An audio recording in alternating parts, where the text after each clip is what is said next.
happened to me on a dark night in 1976. It was December 19th, a day that would change my life forever. It was the day I died. You were dead for 19 minutes. When I came back, I did not come back the same. How do you feel? I did not come back alone.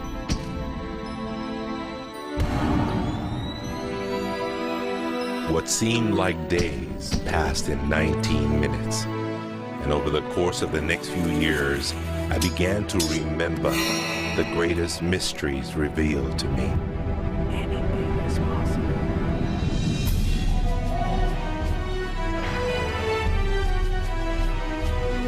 I discovered a secret beyond any secret. The sum of all secrets. My eyes have seen something. You have seen nothing. It's out there, and I will find it. You will find nothing. It's like Solomon's gold.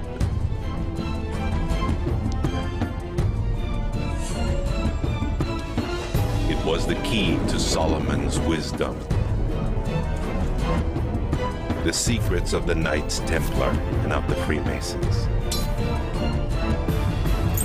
We must be stopped. Courage, my dear boy. Be strong, be brave.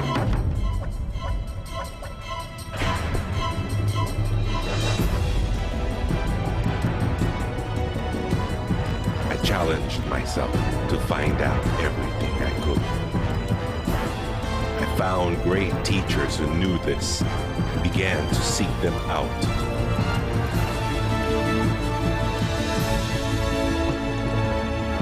اسأل أؤمن واسمع. Ask, believe, and receive. I traveled the world, and the meta secret was revealed.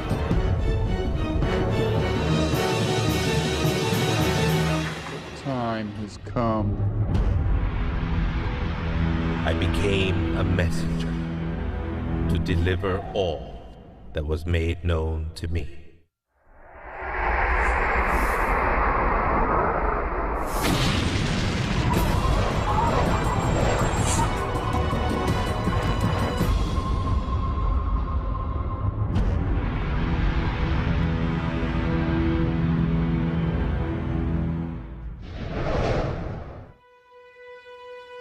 Hello there, I'm Bob Proctor. Meta is a nice word. It's a word most people don't understand. We talk about metaphysical, we'll say, oh, that's bad stuff. No, it's just what you can't see with these eyes. You got to see with an inner eye of understanding. Meta is beyond the physical. Do you know that 99% of our population has been programmed to let the outside world control the inside? If you want to get what you want, you let the inside world control the outside. That's what the meta secret's all about. The meta secret to wealth and abundance is doing what you love, following your passion, enjoying your life, being grateful for this moment, realizing that in fact, you already have wealth and abundance. You have wealth and abundance to the level that you allow it in your life. Expand your level of openness, deservingness, and you can have more wealth and abundance right now. How do you become more wealthy? You become more grateful. Studies here in the U.S. show that grateful people earn more money and are better at innovation. So the first step to becoming more wealthy is become more grateful. Find the good in your world right now, and you'll take a first step to become more wealthy. The meta secret to wealth is knowing exactly what you want and then being willing to pay the price to get it. Most people think that wealth just comes out of having this impression in your mind that you're going to live an abundant life. And that's an important piece of it, but it's incomplete. If you look at the word attraction in the law of attraction, the last 6 letters spell action, A-C-T-I-O-N. One of my favorite words is satisfaction. We all want to have satisfaction. And again, in Latin, satis means enough. Enough action, satisfaction, enough action produces the result. You know, I've been very, very successful with the Chicken Soup for the Soul books, and everyone thinks, oh man, you were lucky, you had this great idea. And we use the law of attraction. We visualize and we put up posters around our office that simulate a bestseller list with our name #1. We visualize bookstore windows full of Chicken Soup for the Soul books, all of which came true. But there's a asking and a believing and a receiving, the 3 steps that I think of in the law of attraction. And the second part of believing is taking action. Because if you believe that your action is going to pay off, you'll take the action. So believing doesn't just mean like sitting there going, I believe I can be wealthy. It means doing the things that produce wealth. The key to abundance is to act in spite of fear, act in spite of doubt, act in spite of worry, act in spite of inconvenience, act in spite of uncertainty, act in spite of anything. If we're talking about metaphysical, we're talking about beyond the physical. So what we've got to do is go inside. We have been programmed to live from the outside in. We're letting what's going on outside of us control what's going on inside. If we're going to get into the meta side of our own personality, we've got to get away from this physical instrument we've got and move into the higher side of our own personality. And start to understand that we live simultaneously on 3 planes of understanding. And we work from a higher to a lower potential. If you're working with electricity, any electrician, any engineer will tell you that you have to work from a higher to lower potential. If you go contrary to that, you're not going to get any use out of the electricity. Well, when you're working with the mind, you don't start with the physical and work up. You start with thought and work down. Thoughts are of a spiritual nature. Spirit's omnipresent. Where's thought? Thought's omnipresent. 100% evenly present in all places at the same time. I can be underwater and think. I can be in an airplane and think. I've had the pleasure of working with a couple of the astronauts that have been on the other side of the moon, and they could think. Not only could they think on the other side of the moon, they could transfer their thoughts to somebody here on Earth. It's just a form of telepathic communication. You know, it's been said that if you build it, they will come. I think if you build it, and you build something with true excellence, and you distinguish it in the marketplace, and you come up with a selling proposition, and you are aggressive in your marketing to the world, it's possible that people will come. But it's not inevitable that they will come. And sitting around passively visualizing things is not likely to get the world beating a path to your door. My meta secret about wealth ultimately is you've got to create a lot of value for a lot of people. And if you do that, you will bring a lot of wealth back to you. So by giving service and giving that which helps other people improve their lives, brings joy to them, brings service and products to them, if you do that and you keep expanding that, always be thinking about expanding your service to others. And if you do that, wealth is a foregone conclusion. First thing, quit listening to what everyone else is telling you what to do. And start paying attention to what you want to do. You see, I can look back with my memory, and I can remember going and saying, Mom, Dad, or to the teacher, I want to do so-and-so. And they'd say, now, how are you going to do that? See, what they didn't understand is I didn't know how to do it. But neither does anyone know how to do the things they want to do when they first think of it. You don't have to know how. You know, 2 young bicycle mechanics from Dayton, Ohio, in the United States of America, introduced us to a new kingdom. They were the first ones to fly in airplanes. The whole world believed that you couldn't do that. Anything heavier than air is attracted towards the center of the world. You can't fly. But they wanted to, and so they did. Well, clarity to me is a very different concept than I think a lot of people. The first thing I want to know is, what do you think you're trying to accomplish? The next thing I want to know is, why are you trying to accomplish it? The next thing I want to know is, if you accomplish it, what do you really think is going to happen in your life? A lot of people come to me and they say, I want to grow my business, because I work a lot in the business world, the entrepreneurial world. I teach a concept, achievement concept, a concept that is predicated on taking action and implementing, called optimization. Optimization is getting the highest and the best use and result and outcome of your time, your efforts, your emotion, your life, your relationships. But you can't begin, and this is where a lot of people, I think, really fall down. You can't begin to optimize until you take the time to observe, examine, and identify not all, but the scope of options and alternatives and other possibilities available to you, number one, to achieve the goal, and number two, as an alternative goal. Clarity is power. Just by being clear, you will automatically begin to magnetize things to you, to your life. The law of mentalism is about the mind. Everything that we have ever created, everything that has ever existed, existed first in the mind. All thoughts are the beginning of all things real. All things that you can touch and feel began in the mind. So if you want to be wealthy, you've got to decide what wealth is to you. Define it. What does it mean? How much money do you have to have? For me, financial independence meant having $30 million producing income, which allows me the lifestyle I want without having to work. And so I've achieved that. But I knew exactly what I wanted because I looked at what it would cost me to live my lifestyle. Most people don't know their net worth. They don't know their income levels of what would be required to produce what they want. They say they want to own a yacht, but they don't know what a yacht costs. They don't know what it costs for the slippage fee. They don't know what it costs to maintain a yacht. So go out and create your ideal lifestyle and then figure out exactly what it would cost to live it, and then set that number as the number you want to achieve. Then believe you can achieve it. Visualize it every single day. Take action when the action comes. Ask for what you want. Reject rejection.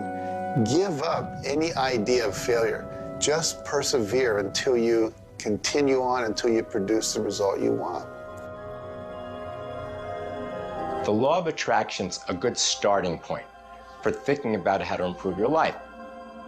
You want to align your thoughts and your beliefs with what you want your life to be. But the law of attraction itself, by itself, won't allow you to achieve the abundance that you need. There are certain steps that you need to take, and these steps are all incorporated in what we call the meta secret. And the meta secret isn't one solitary method or one solitary system. The meta secret is a combination of tools, methodologies, and ways to understand the world and ways to understand how we can change the world. Until I started looking at who I was and who I wanted to become, nothing changed. Because every time I would look and I would blame something else or blame somebody else or just look in a different direction that was not inside, I would get more of what I was creating. Because every time I created something, people would react to that. Every time I took an action that was blaming this or blaming that, people would react to that. And you know what? Then I would react to their reactions. And I was creating an environment that was busy. Instead, an environment that supported wealth and abundance. If you look around, there's nothing but the abundance everywhere that you see. You see the trees growing. You see businesses happening. This is wealth, this is prosperity, this is abundance. If it's not happening for you, it's because unconsciously you have beliefs, counter-intentions, negativity that actually blocks it from coming into your life. It's actually working the law of attraction all the time, but it's happening on an unconscious level. The abundance is there, the wealth is there, but if you don't feel it, if you're not expressing it, it's because inside of you, you may feel you don't deserve it. This is part of the unconscious work that has to be done in order for you to feel on a conscious, real, live, earth level what's happening with abundance and prosperity. Abundance, wealth is your natural birthright. If you're not feeling it, it's because of your unconscious beliefs.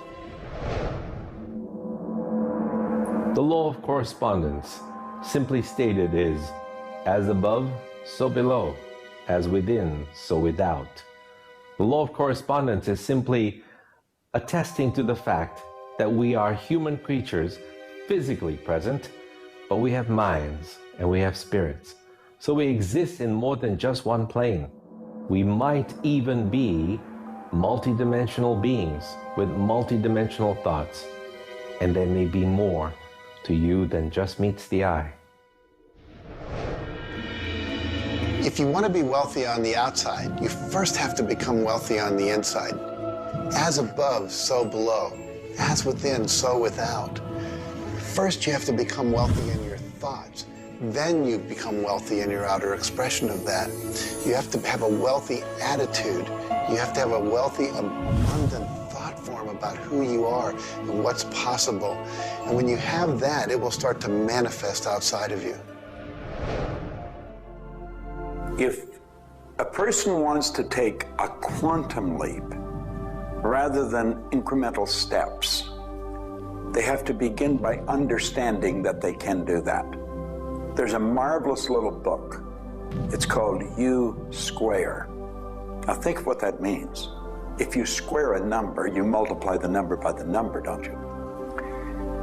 Well, when you square, you multiply your potential by your potential. It's astronomical. I mean, you just go off the board. The man that wrote the book, Price Pritchett, he said, when you're looking at a quantum leap, he says it looks ridiculous, utterly. But in retrospect, it looks like a natural thing to happen. It was without effort. It's with ease. And that's what quantum leaps are. What you're really doing is getting rid of limitations in your mind, and you're letting your mind just take off and build a great big idea. And you start before you're ready. You defy what the masses are controlled by. You've got to move into a space all of your own. Understand you're working with an infinite power that's omnipresent. It's with you all the time. It's closer than your breath. And you get in harmony with that and just release all thoughts of limitation and make up your mind you're going to take and just compound your effectiveness. That's essentially what I did. I didn't know what I was doing at the time. I didn't understand quantum leap, but I took my income from $4,000 a year to $175,000 in a year. And then it went over $1 million. And I had no understanding of what happened. Now understand this. I had been raised to believe that if you don't have a good formal education, that you'd never be able to do what I did. If you don't have experience, you can never do what I did. I had 2 months high school and I had a bad work record. But my income went from $4,000 to over $1 million a year. Now you can do that. And the first step is understanding that you can do it. Quit listening to people tell you you can't. And start to see yourself doing something really big. Write it out on a sheet of paper. Begin by saying, I am so happy and grateful now that I have turned my annual income to a monthly income. It's not just about attracting things to you. It's about learning to trust what you're attracted to. You are naturally going to be attracted to certain kinds of people, to certain movies over other movies, to places you want to vacation versus other places, to workshops you want to take or books you want to read versus other books. Trust what you're attracted to. It will take you where you need to go, and it may not always make sense to you. I remember going to a seminar, and there was a woman teaching about how to triple your income in a year. And at that time, I was probably more like a hippie than I am the entrepreneur that I am today. And my wife, who was against making money at the time, thought it was evil when you should be in total service and all this. She said, I can't believe you're going to that workshop where they're going to teach you about how to make all this money. I thought you were more spiritual than that. I said, honey, I don't know why. I'm attracted to that workshop. I'm going to go there. So I sat down, the woman next to me, we started talking. It turns out she was a veterinarian. And it turns out that our cat had feline leukemia at the time. And I started talking to her about that, and she said, well, I'm the world's expert on feline leukemia. And I said, well, I've heard there's no cure for that. She said, no, there actually is a cure, and I can teach it to you. And so she called my veterinarian, told him what to do. My cat lived for many, many more years than the local vet thought it should. But see, I was trusting my attraction to go to that seminar, and it led me in a path that saved my cat's life, which was not where my conscious thinking was, but it was a very important goal to me to keep my cat alive. Those kind of things will start to happen. Most people are uncertain about something. They're uncertain about their next step. Here's your message. Do it. Do it. Whatever you're uncertain about, do it. Take the step. You will learn so much more. You'll get so much further faster by actually getting in the game than doing it, than thinking about it forever. One of my sayings is, one step in the right direction is worth 100 years of thinking about it. The law of correspondence, the law of mentalism, and the law of vibration all combine to help you understand that the notion of wealth is arbitrary. You're always wealthy in comparison to someone else. You choose a person to compare yourself with, or your wealth or your level of wealth with, and then you decide at that point to be happy with the situation or to be unhappy, and therefore change it. All of wealth is subjective. Understand this, and you understand that there's an ebb and a flow to your finances. The more comfortable you are with how you interact with the world, with the value you give in the world, with the service or the product that you give the world, then you begin to realize your place in the world. And by realizing this, you participate in the abundance that is all around you at every moment and at every time. It is all yours. From the beginning, it was yours. Until the end, it will always be yours.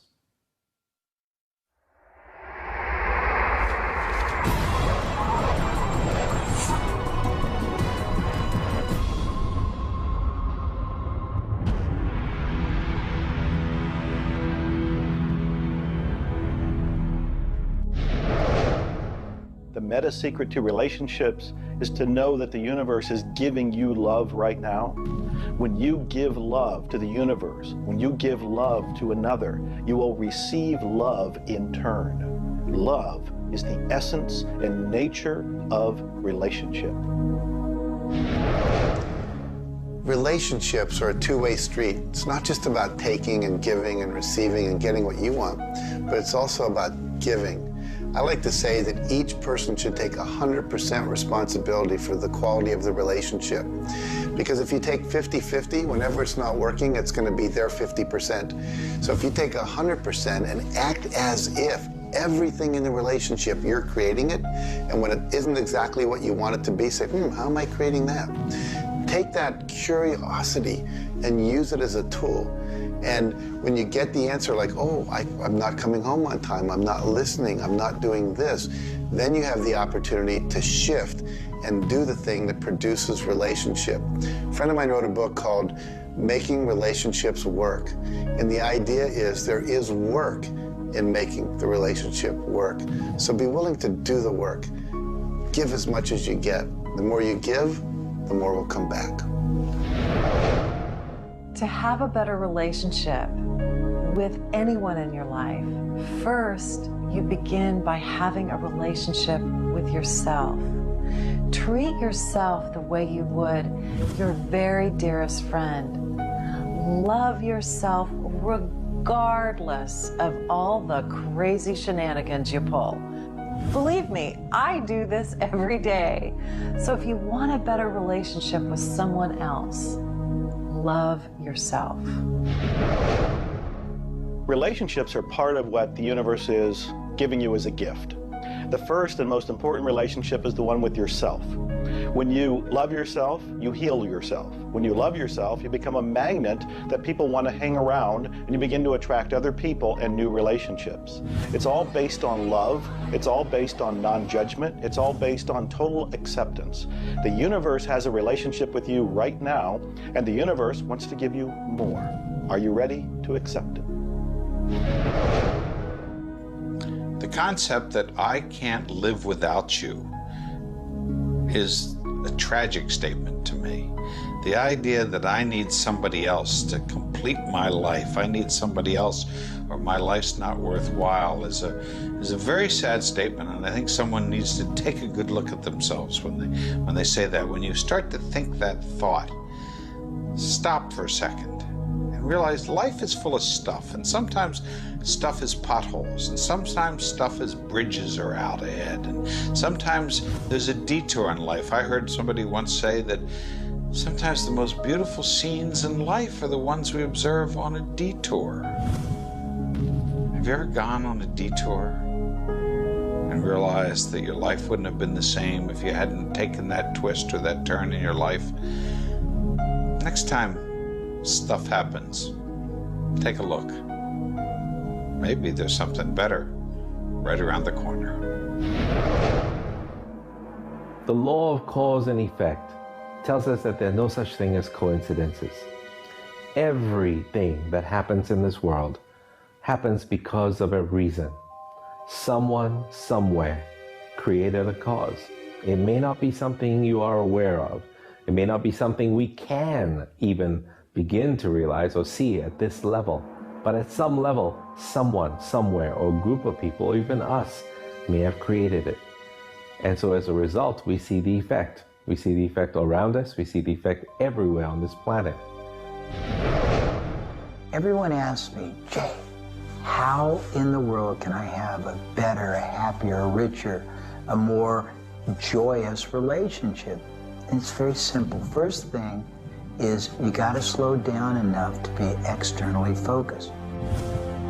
It's all about them. The more interested and externally focused you are on the other person, the more extraordinary their experience will be, and the more naturally they'll reciprocate it.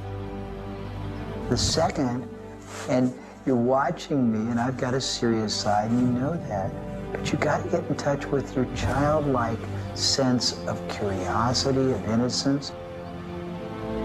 The third is you got to be in the here and now, and that's so trite and said so often, but being in the here and now means connecting deeply and being aware of what people are saying and looking at them and being responsive to their feedback and their mannerisms. And the last thing, and the easy thing, is to, again, as I said earlier, enjoy the process. We are so busy, so stressed in our life, trying to get from one thing to another, trying to multitask, that the greatest way to have wonderful relationships is to commit. Commit, not just the time, but your being, to being there, to connecting. For me, the meta secret to relationships is to be the person you're looking for. Whatever it is you're out there looking for, be that and give it away. If you're looking for someone who's loving and kind and compassionate and generous, you need to be loving, kind, and compassionate and generous. Whatever it is you want, you've got to be that and express that out into the universe. And whatever you express out is going to come back multiplied. The meta secret of relationships is for you to develop an identity that brings out the best in your partner and helping your partner to be the best that they can in order to bring out the best of who you are. Criticism seems to be a big problem. If you are really secure in yourself and somebody criticizes you, it isn't going to bother you. Now, if you're insecure and somebody criticizes you, it's really going to bother you. You see, 9 out of 10 times, the person that's criticizing you really wants to help you. They just haven't really learned how to communicate effectively. But let's not let somebody else's criticism or their way of helping us shake us. If we're solid in our own self, and we really understand ourselves, then we can handle it and it won't be any problem. If criticism really rattles your chain or rattles your cage or really upsets you, it's not the criticism that upsets you. It's not the other person's opinion that upsets you. It's how you react to it. And you see, if you were really solid within yourself, you would respond to it. You would thank them for it and say, but I really don't choose to do that. Or you'd say, well, thank you, that's probably a good idea, I'll try it. But they're not going to knock you off track. So it goes back to have a good, sound self-image, a good image of yourself. Maxwell Maltz wrote a beautiful book on that way back around 1960 called Psycho-Cybernetics. Psyche-Cybernetic. Cybernetic is the communication mechanism in our mind. It's the image that we hold of ourselves. It's like a life-governing device. Well, you've got an image of you just same as I have an image of me.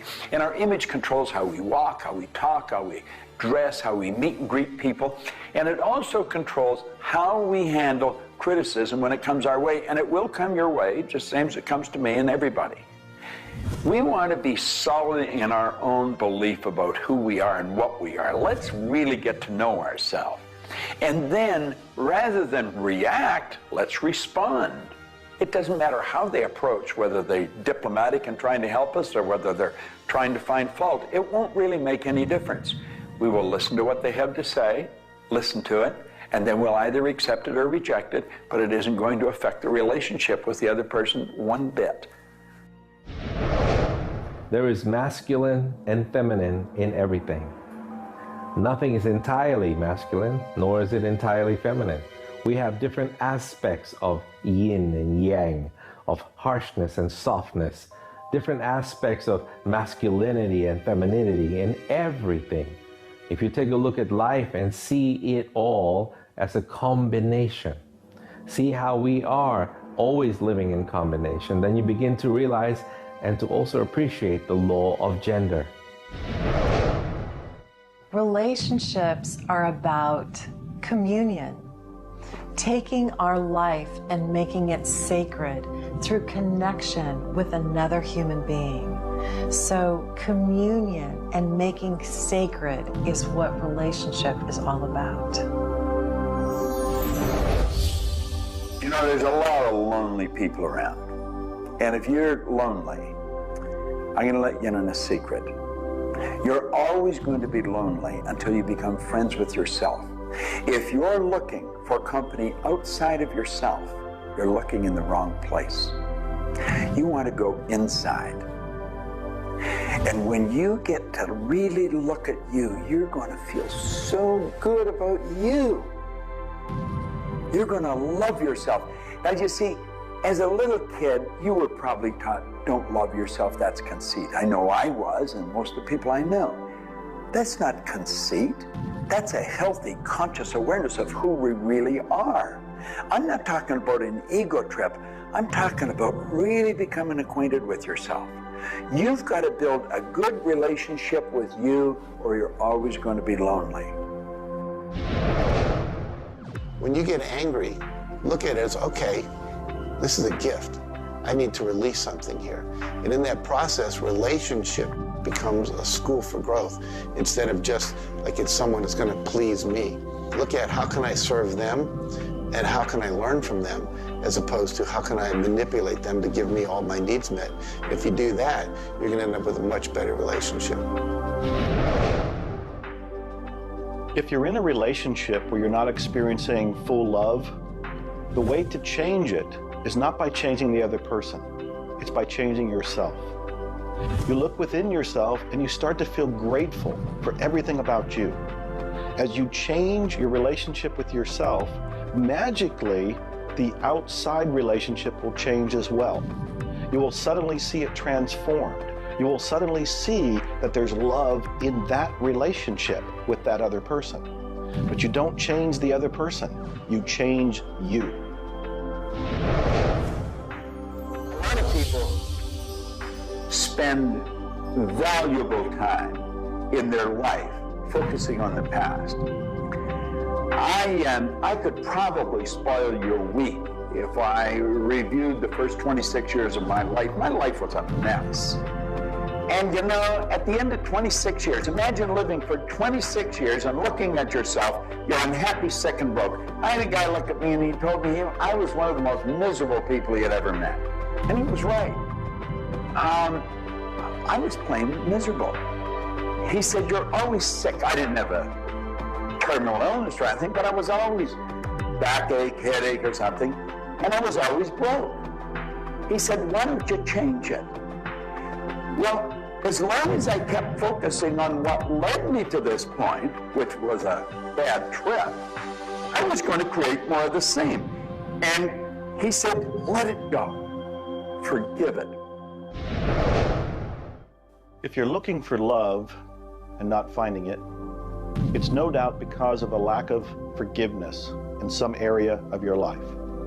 This is true for all of us.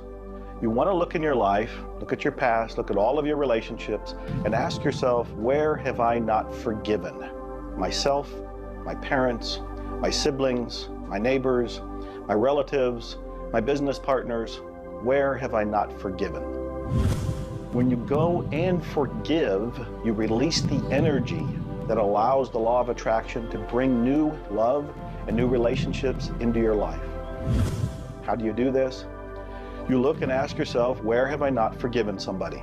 Somebody's going to come to mind. It could be you. The second thing you do is say, can I forgive them? Can I forgive myself? Whether you say yes or no, you move to the third part of this, and you start to wonder, what made that person act the way they did at that point?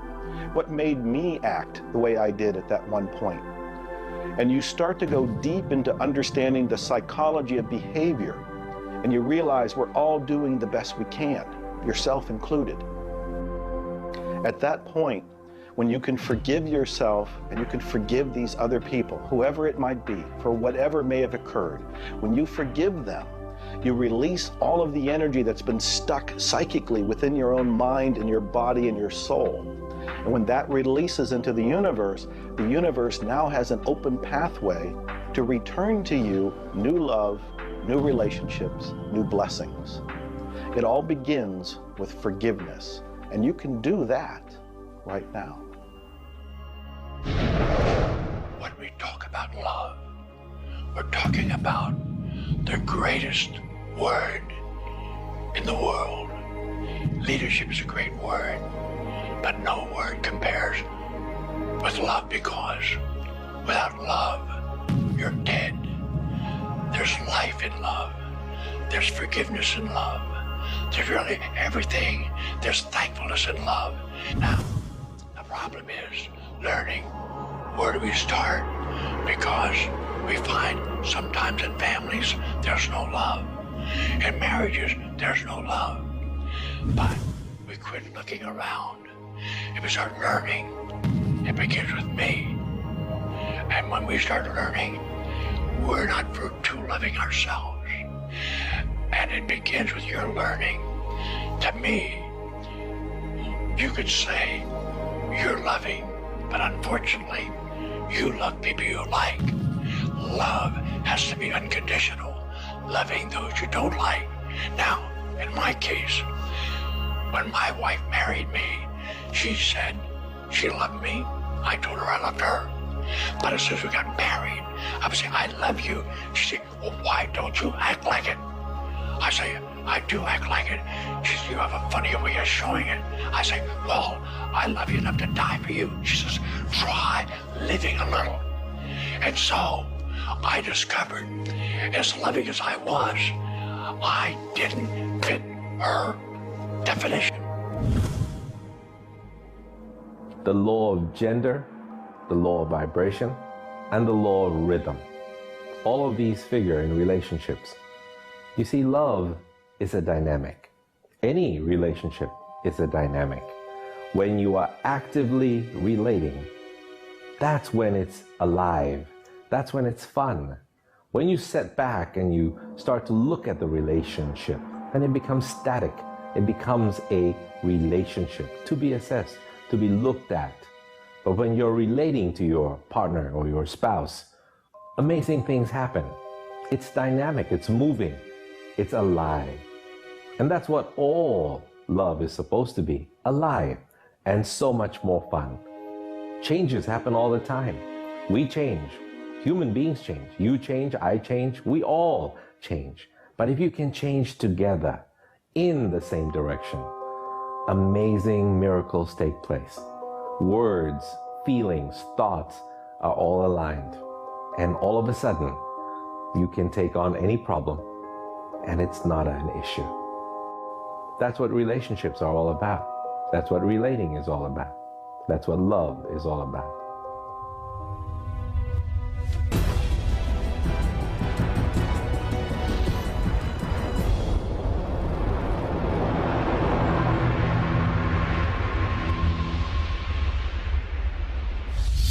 はじめに言葉ありき、すなわち、クリエイターなるものはやはり言葉、振動を用いて全てを設計されたんではないかと思うんですね。そして、その、振動の、設計図は非常に緻密なもので美しい共鳴振動にあふれたものであったことでありましょう。もし、先ほどの実験をやったように、非共鳴、同士の組み合わせであるならば、それは破壊的なエネルギーとなって、命を形作られないからです。私たちの体は最終的にクリエイターの、いろいろな、試行錯誤によってだんだんこう単純なものから、微生物だとか海の中のものとかそういうものから、小動物始まって複雑なものになっていって、最後の芸術作品として、クリエイターなるものが作られた結果、私たちはあるというふうに思うんですね。その本来の設計というものが、バランスの取れた振動の組み合わせというものが、何らかの要因によって崩れていくときに、私たちはストレスを持ち病気になっているんだというふうに考えています。As you've already seen from Dr. Masaru Emoto, water makes up 85% of our body, and the thoughts we think actually create a vibration in the water that has memory. And so you have to think positive thoughts. Again, we go back to forgiveness and letting go, thinking positive thoughts, expecting to be healthy, not listening to what people tell you, not taking in beliefs. I have been out in the sun my whole life. I've never gotten skin cancer, don't intend to get skin cancer, and when stuff comes on about it, I choose not to listen to it because I know that belief would affect me. So I believe that I am a person that my spiritual connection keeps me healthy. Also, though, I work on the level of the physiology of the body, the biochemistry. It makes sense to play at that level. I eat organic food. I drink healthy water that's not contaminated with chlorine and all the stuff they put in it, so I filter my water. I eat the right kinds of nutrients for my body. I've found out what I'm allergic to, and I've basically eliminated those from my diet. I exercise, so exercise and keeping my body toned. We want to have resistance exercise. We want endurance, which means we need to jog and do aerobics and things like that. And we need to have flexibility, things like yoga and Pilates. So we need a complete system to keep our body healthy. And then a detoxification, I think, is the part that most people don't do enough with. We're taking in so many toxins in the air we breathe. But if you will cleanse on a regular basis, I cleanse every Monday. I just do a cleansing diet where I just drink liquids and then I don't eat anything else, and my liver has a chance to get rid of all the toxins that are in my body. I want you to understand that you have a marvelous mind, and you can do anything with it, and don't ever listen to anybody that tells you you can't. You want to start to look at yourself not as a body or as a name. Like, I'm not Bob Proctor. Bob and Proctor are just two words. You've never heard anybody phone into school and say, body's not coming today, it's sick. Never hear anyone say, hand, it's my hand, my body, my name. Well, you see, there's something wonderful about you and something wonderful about me, and it's the same thing. We have a marvelous mind. We're creative beings. Talk to your body. You're not a body, you live in a body. Now, this may sound silly because maybe nobody's ever said this to you before, but go around just repeating maybe 1,000 times to yourself, I'm not a body, I live in a body. I'm not a body, I live in a body. I'm not a body, I live in a body. Then start telling your body to relax. The meta secret to great health is to feel good now. You do that with good thoughts, you do that with good food, you do that with plenty of sleep, you do that by doing what you love. That's the meta secret to great health. The meta secret to health is to honor your body. Listen to your body. Are you tired? Are you hungry? Are you thirsty? Do you need time to play? Have greater health. Honor your body. Health. Not just physical health, not just eating the right things and getting exercise, but let's talk about emotional health. This means doing what you love, loving what you do, looking forward each day, researching, helping other people, giving back. This is the meta secret to emotional health. To me, recognizing the divine component in us has a twofold effect. On the one hand, it's incredibly humbling, because how many of us really live up to being godly? How many of us really maximize the God-given talents that we're given? How many of us really live lives of fulfilled potential? So on the one hand, it's kind of intimidating, but on the other hand, it's very inspiring. It's inspiring to think, I, as a human being, am capable of being godly. I'm not God. I'm not going to confuse myself with God, but I am capable of being godly. I am capable of a goodness which can resound around the world. I am capable, like God, of using language to bring things into existence. An architectural drawing is the languaging of a building into existence. A marriage contract is the languaging of a relationship into existence. Any sort of contract does that. A novel creates a world that may be more real to us than the so-called real world that we are living in. And being godly is both an obligation, which frankly I feel I fall vastly short of, but also an incredibly inspiring opportunity. And the ancient traditions, not only the one that I come from, but really all of them, teach us this. The law of rhythm is the very fabric of life itself. Rhythm is everywhere. Things are born and things die.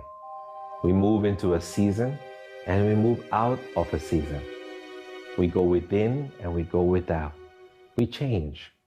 Rhythms flow in our emotions as well. You cannot always be feeling happy. Sometimes you'll feel sad, you'll feel down, and then you'll come out of it. Whatever goes up must come down. You've heard the language. Rhythm is exactly that. And the minute you begin to realize that all of life is all about the law of rhythm, then you can flow easily in bad times and then have more fun in happy times. When you start to expect rhythms, know that if you're happy in one direction, you can also be unhappy in the other direction. The law of rhythm surrounds us, works with us, and if you master it, there's nothing you can't do. The meta secret to health and having amazing energy is the ability to look at your world from a perspective that, hey, things aren't always going to go your way, but you know what? As long as you always do your best, as long as you are focused on what you achieve and what you're trying to accomplish, then it's all going to work out. I think one of the most important keys is to recognize in life just about all the limitations that we have are self-imposed. To realize that is the greatest breakout, the greatest. I talk about staging jailbreaks in your life, breaking out of the mental prisons, getting over the walls of the self-imposed impossibilities in life. And it is remarkable what happens when you realize, take a look at what really is holding you back. And very often, almost all the time, it's you. It's you. The power lies within you. See, humor is good. It really is. I don't really understand what it does to you, but I know it does something to your brain. Norman Cousins, who's gone now, but lived a long and very, very effective life. And he had been diagnosed with a disease, and it was killing him. He was literally dying. And one day he got thinking to himself, if sadness and sickness are hooked together, then happiness and health must be hooked together. And so he had people bring in old movie films of Laurel and Hardy and all kinds of different old actors, funny stories. And he started to play them. They made him move out of the hospital. So he rented a suite of rooms in a hotel. And he had these movies playing all the time. And he was laughing, a real belly laugh. And he got better. Now, I think you know when you're laughing, you're feeling good. Start to laugh at yourself. When you make a mistake, laugh at yourself. Don't get serious with yourself. It plays a very, very important role in a healthy, relaxed life. If you want to study it further, get into some of Norman Cousins' material, and he'll explain exactly what it does to the brain that controls the vibration of the body. Start laughing a little more. Have fun. The mind can't be all it is designed to be without the body being everything it was designed to be. But we basically thwart both. Or you can have a great relationship. You can have a great financial situation. You can have a great family relationship. And the big problem in our society, certainly in Western society, people don't exercise, 92% of people don't exercise, they don't eat nutritious things, they don't complement to compensate. It's very simple. And if you break it down to the little steps like eating an elephant, you'll have the most rich, satisfying, fulfilling, gratifying, liberating life, but you gotta balance it. Health is all up here.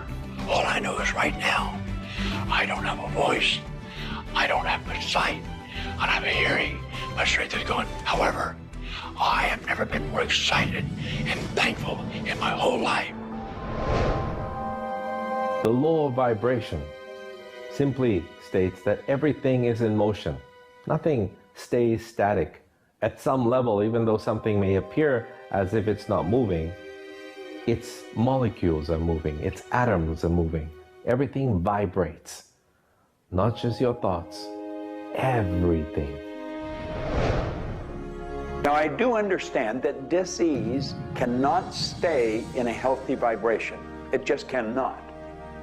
I also understand you cannot turn disease into health, but you can release disease and recreate health.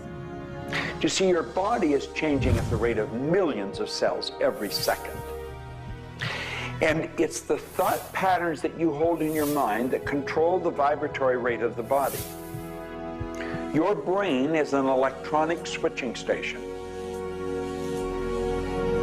There's all kinds of material written on thought, on attitude, and on health.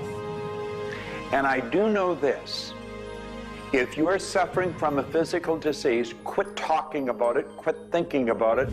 Go to a very competent medical doctor and follow that person's advice, because he or she will tell you what to do physically, but at the same time, instantly begin visualizing every molecule of your being in harmony with the law of vibration.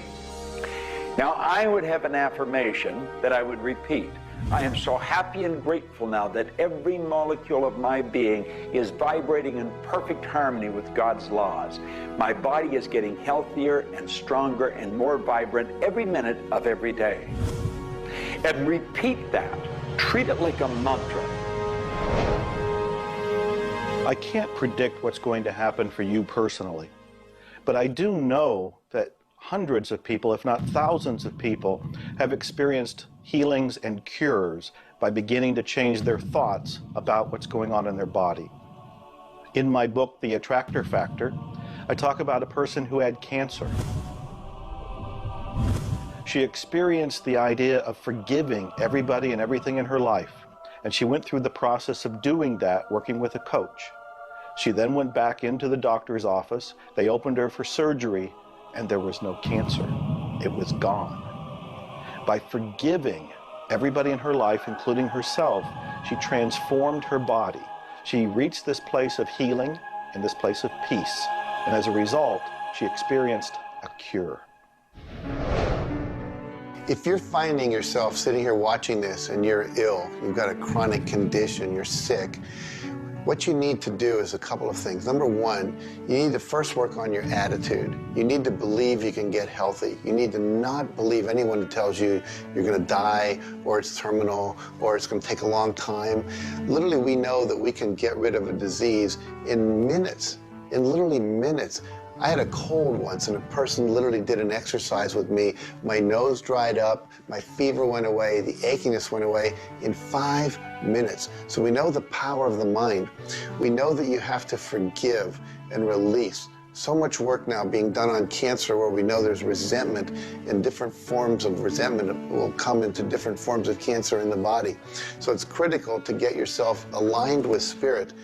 When you are aligned with spirit through meditation, through doing the things that bring you joy, through doing the things that align you, and you know what that is for you. It could be singing, it could be walking in nature, it could be petting your cat. When you move into that state, healing naturally takes place through you. There's this innate, natural healing ability that's always working to heal you if you get you out of the way. By you, I mean your ego mind, your beliefs, your fears, your doubts, all of that stuff, all of the resentments you've held that you haven't released, that will keep you sick. So you've got to do some kind of work to get into a spiritual alignment and to release the negativity.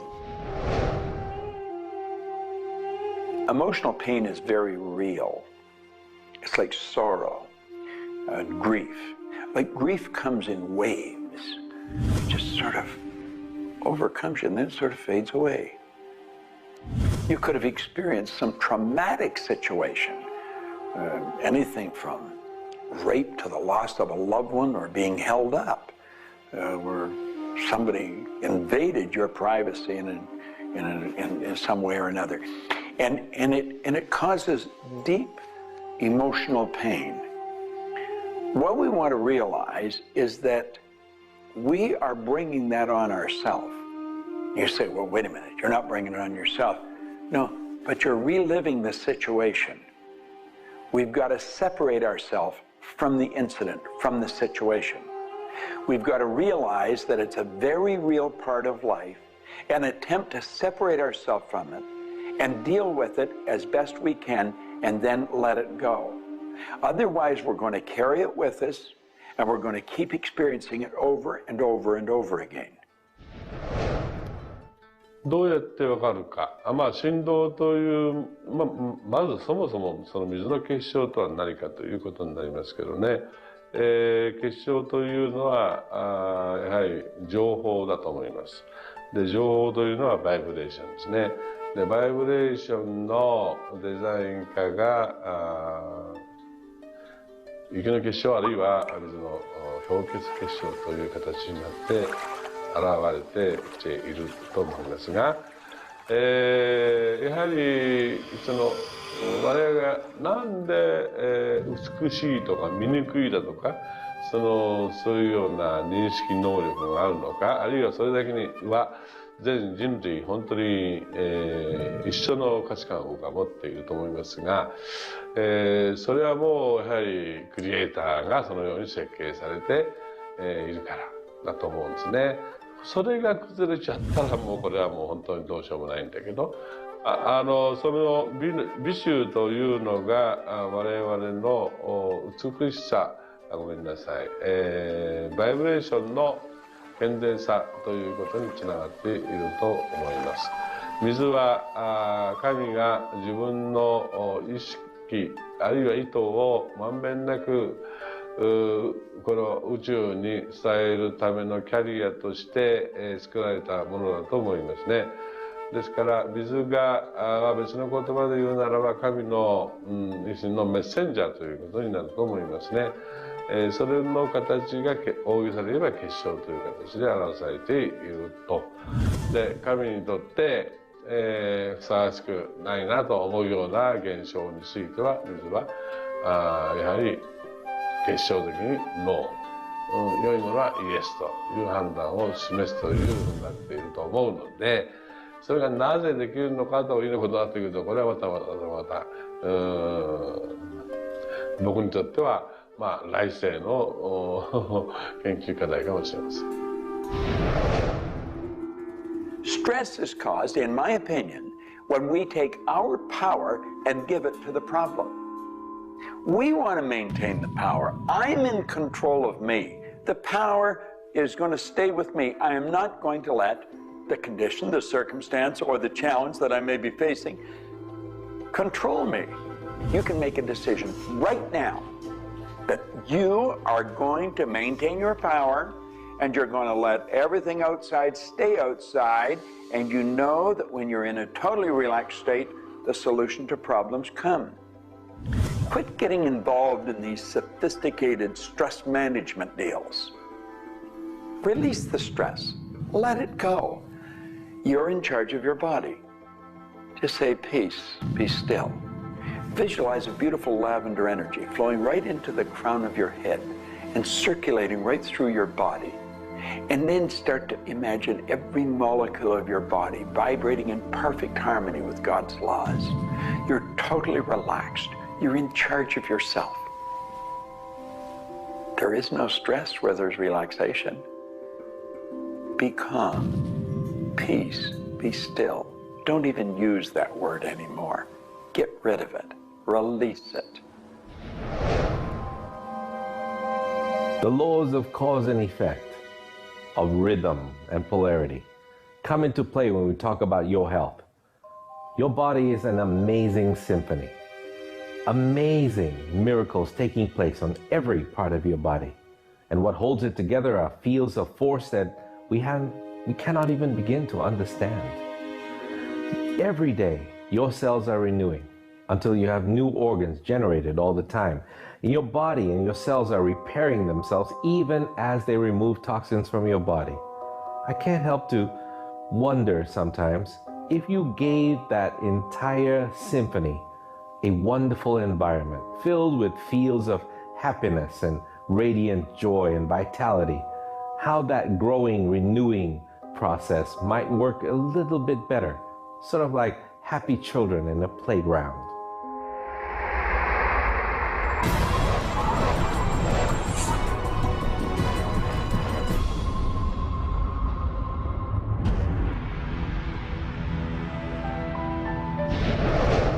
Here's the paradox of being human. Real happiness is only available in the moment. If you're brooding on the past or obsessed about the future, even if you're looking forward to something that could be magnificent in the future, it's not quite the same sort of anchored contentment that you get from really being in the moment. We human beings seem to be perpetually someplace else. That's kind of like one definition of the human predicament, the human condition. We are perpetually thinking about the past, the future, something to the right, something to the left, something else. I think the paradox to happiness is you do have to have dreams and aspirations, and you have to be anchored, rooted, and happy where you are. Not always easy to do, but I keep trying. Happiness is a point of view. Am I happy? Yeah, I think I am. How can somebody always be sad? Of course we're sad when we lose somebody that we love, or that when the project we're working on so long doesn't work out. Temporary sadness is a very human condition. How can you be happy Maybe by finding things to do that make you happy. You see, if you're miserable, your mind is focused on the past. There's a method concept. Get you over any miserable concept in a heartbeat. Focus on right now. See, you're miserable because of something that happened that you didn't want to happen, or something she said or he said or they did. Forget it. It's in the past. And quit worrying about the future. Have you any idea the number of electrical charges must fly through your body for the simple object of writing your name? See, your brain is an electronic switching station, and you've got one. And you can activate brain cells. You can set up any vibration you want. If it's a negative vibration, you're going to be unhappy. If it's a positive one, you're going to be happy. Every brain cell is a positive and a negative pole. Everything that you look at is going to be impregnated into cells in your brain. Now, you're either going to look at the positive or the negative side of it. What side do you want to live in? I choose to look at the good side of a situation. Put yourself in a good vibration. Think of the blood in your body. Do you know it circulates through hundreds of miles of passageway every 33 seconds? It carries all the food in and all the garbage out. You got more power in your little finger than you need to light up your home for the year. There's about 11 million kilowatt hours per pound of potential energy locked up in your body. And you're probably saying, I haven't got any energy. That's because you're miserable. Get out of it. Get over it. Focus on now. One of the most important things you need to do in your life is discover your life purpose. I believe that everybody is born with an individual and unique purpose. And when you are doing your life purpose, when you're living it, expressing it, fulfilling it, you're happy. And so many people have talked about joy being your guidance system, that when you're off purpose, you're not happy, you're not joyful. And so this joy, this inner experience of happiness and joy is a way of saying, oh, I'm on course, I'm doing the things I'm supposed to do. Stephen Covey said, you know, you don't want to get to the end of life and get to the top of the ladder and find out the ladder was leaning against the wrong building. You can be very, very successful. And we see people with all the cars and the toys and the money and the society recognition and so forth, but they're not happy because they're not fulfilling their purpose. Think about it like this. A rose has to be a rose. A chrysanthemum has to be a chrysanthemum. A geranium has to be a geranium. And yet we as people have been given choice. The choice to pursue any number of things and do whatever we want to do. But unfortunately, most of us have been talked out of our purpose. If you want to be happy, come back into this moment and do what you love in this moment. You should absolutely work toward improving your life, improving the world, improving your relationships, improving your finances. Every sort of conceivable improvement at a micro or macro level should indeed be your agenda. But if you are not happy with things the way they are, then your happiness is perpetually on hold pending a condition that doesn't exist yet. If you do that, you will never be happy. You have to realize that the point of power in your life is in this moment. People think about the future and they throw their power into the future. There is no future. When it gets here, it's called now. It's called this moment. People think about the past and they throw their power into the past. But there is no past. It's gone. When you think about the past, you think about it in this moment. This moment is all there is. And you can be happy in this moment. When you are, everything is taken care of. All is well. Happiness and achieving happiness is a process. It's not something you achieve right now and you're done and you have your happiness. It's something that you're constantly attaining and re-attaining through life.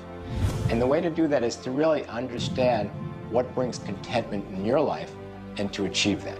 And one of the key things to remember in terms of happiness is that part of this process is sharing happiness with other people. The more we share happiness and the more we teach other people how to bring happiness and fulfillment in their life, the more we'll be happy and fulfilled. So continue with your journey of greater fulfillment, and you'll have more happiness in your life. The law of polarity is about dualism. Everything exists in relation to something else. There is no person that's entirely good. There is no person that's entirely bad. There is no entirely hot or entirely cold.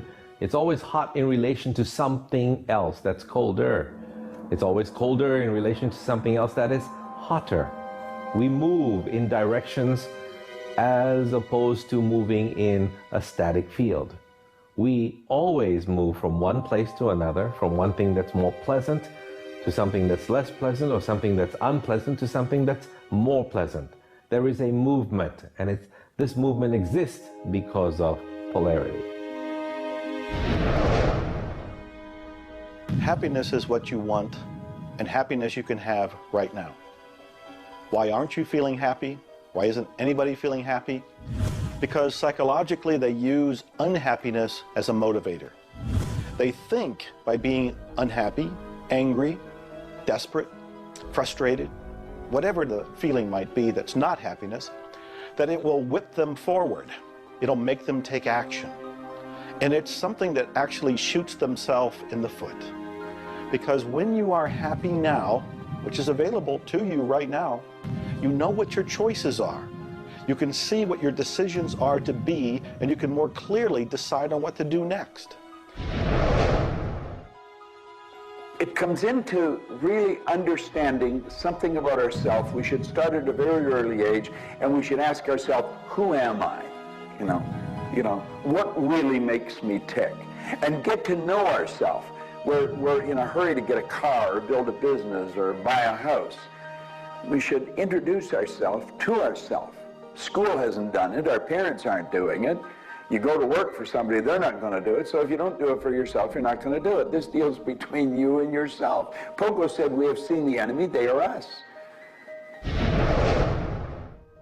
Whatever has happened in your life, whatever's going on for you, if it's not the way you want it, any situation, consider the fact that everything happens for a reason, and that reason is there to serve you.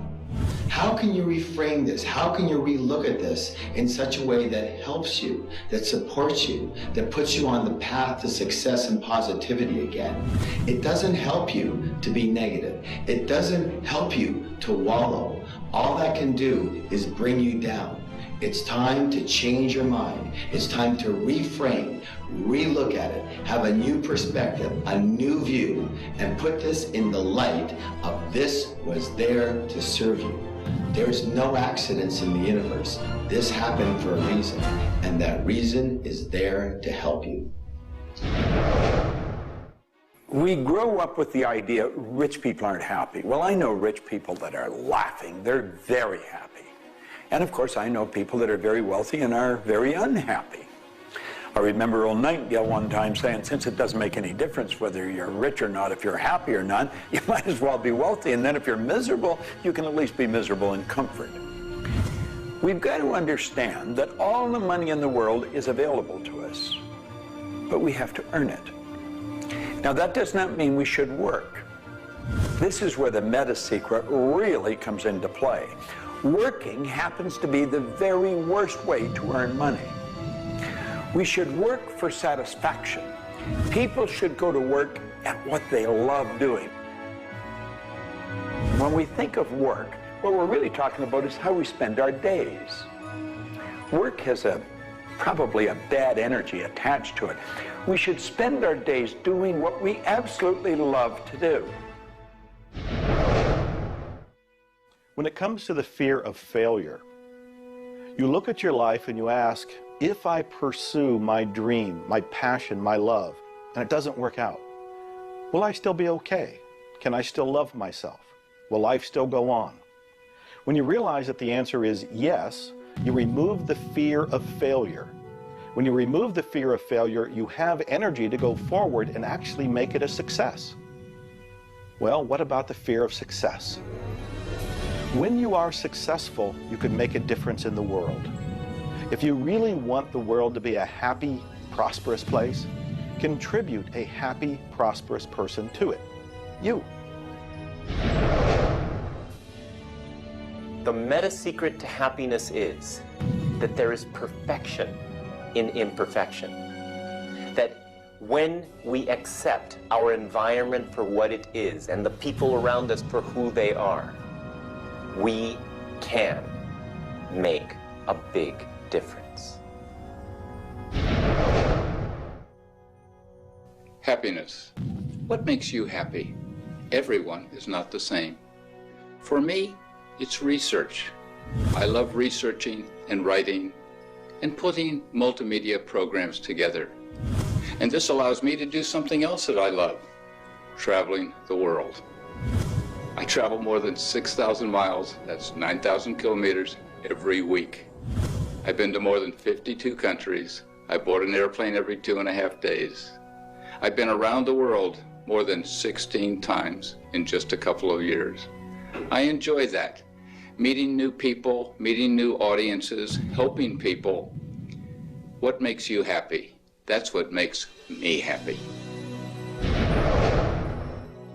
A key component to lift yourself out of depression is human connection. Go connect with another human being. Another powerful tool is movement. And a third is laughter. Go play and have some fun and watch your spirits begin to lift. The meta secret of life is to realize that the journey is the thing. I believe the first thing a person should do is establish a purpose. Why are you even here? Why do you get out of bed in the morning? Why are you living? I honestly believe every one of us are hardwired to do something. So how do you decide on your purpose? You decide on it by asking yourself, what do I really love doing?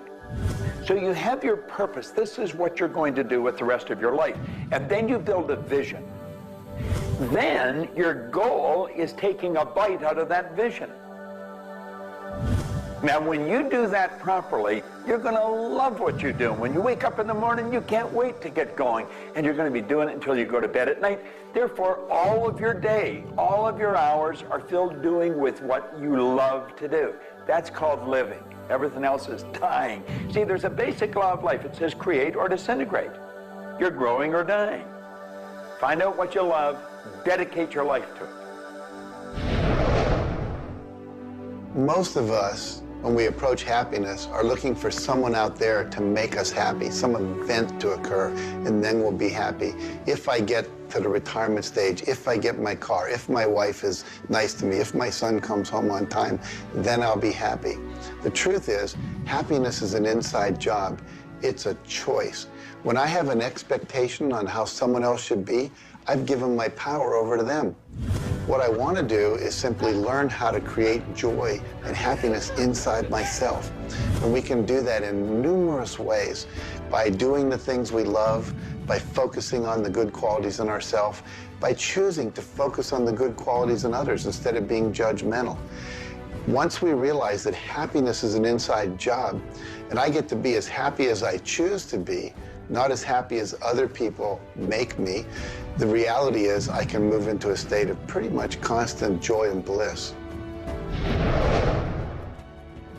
Stuff happens. Life happens. And then you get to choose.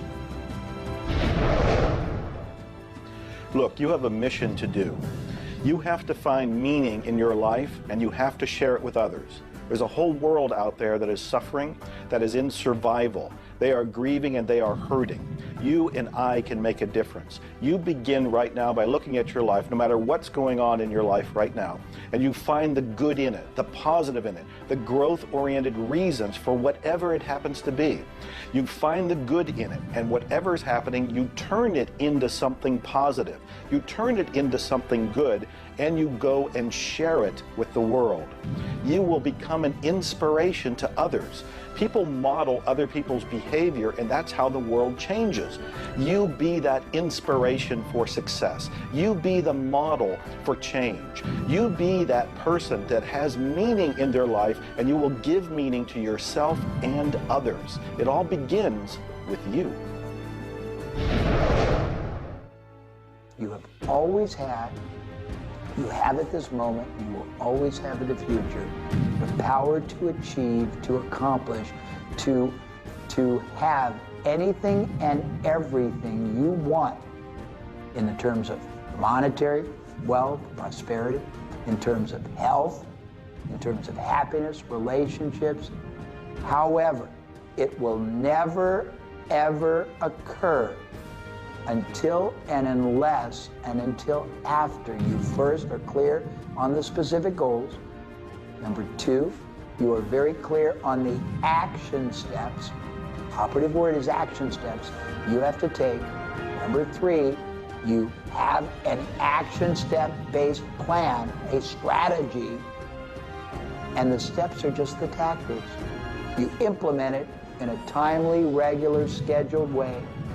Number four, you monitor, you pulse, you really pay keen attention to your progress. And you adjust if it's not what you want, and you adjust higher if it's better than you want. And number five, you focus on other people's benefit. You don't be self-consumed. You do those five things, the world really is your oyster. You know, you find people that are quite comfortable with what's termed uncertainty. The truth is there isn't any uncertainty. There's only the law. And the law decrees that everything happens the way it's supposed to happen. If we build the image in our mind of what we want, and we're true to that image, that'll control the vibration we're in, that controls what we do, and it controls what we attract. Now, the problem is, we let that image get out of the way every now and then, and we're controlled by something outside. And that takes us off track. We've got to correct it and come back on track. But a person that has direction in their life, there's no uncertainty. There's only good stuff coming. It's stuff that's going to cause the image in our mind to move into form. And so we wake up every day wondering what part of it's going to show up today and where's it coming from and who's going to deliver it. Every day holds something really good for us. Alfred Adler, the great psychologist, said, "I am grateful to the idea that has used me." I love that.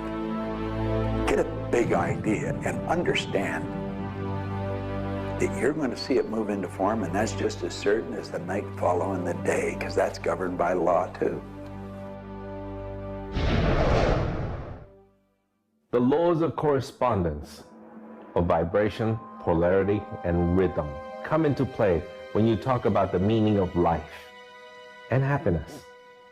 We make our happiness dependent on what other people can do for us instead of what we can do for ourselves. You know, there's a concept they don't teach you in school. It's called enough.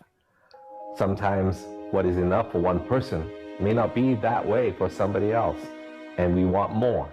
And when you want more, you're setting yourself up for disappointment, because not always will you get more. Sometimes you do, but it's not all the time.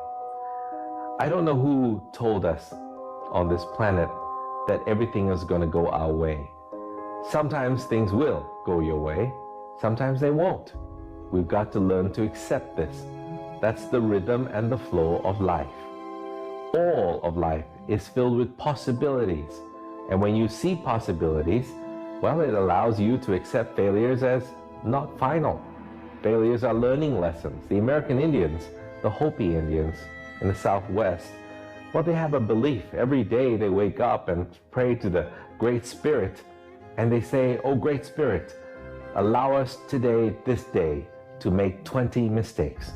You see, they believe that by making mistakes, by failing, you actually learn more. You add to this wonderful fountain of wisdom that is called you over a period of time. And if you don't fail, they say, you don't learn anything. So how many times have you failed? I know I have failed a lot. But over the course of the years, I also knew something that was different. And that was that I was responsible for my own happiness. I knew that there was laughter everywhere, but I also knew that if I wanted to participate, that laughter has to come from inside, not from outside. And that's the nature of spirit, and that's the nature of who you are, and that's the meta secret to everything possible. This is our home. We have nowhere else to go. Earth gives us everything we need to celebrate life. Everything you do will either hurt or heal our planet.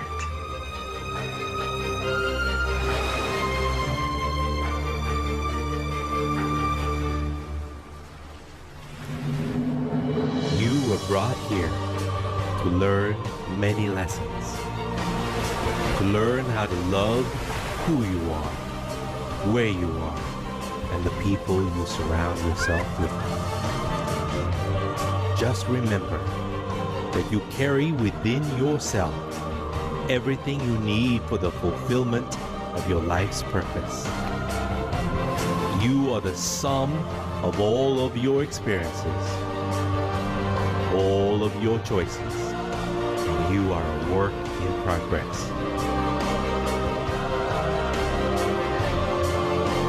You deserve more happiness, more love, more joy, more abundance, and especially more fun. Life was never meant to be a struggle. You were meant to participate in this grand miracle called life.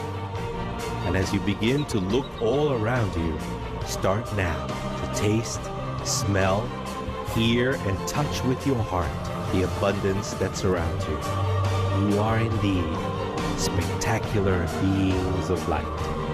So if you want to know the meta secret to life, to happiness, live more, love more, and laugh more. Change the stories in your head, and you can change the world. It's a short trip. Make it a good one.